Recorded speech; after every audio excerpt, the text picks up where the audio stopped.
I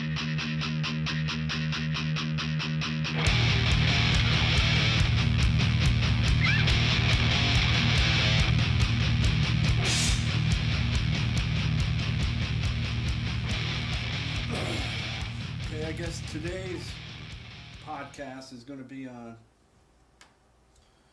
equalization, and I guess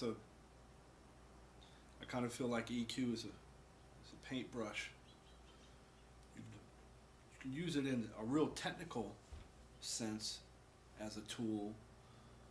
I guess the most common usage for that would be using filters to get rid of low-end pops on vocals and stuff. You're not really changing the color of a vocal at all. All you're doing is just, what's a good word for it? Using it like a saw.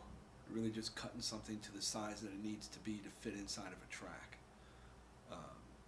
The other use of EQ, which is really the basis of a lot of my series of DVDs, Touch a Knob, Make a Sound, is making a sound.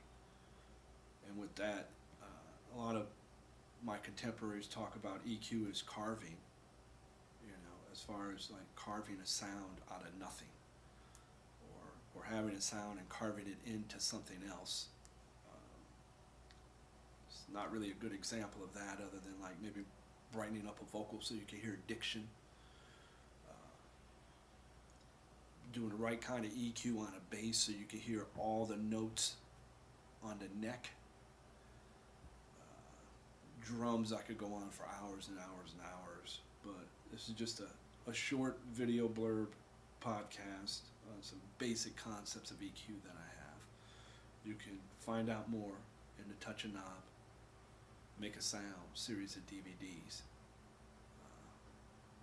Have a nice day.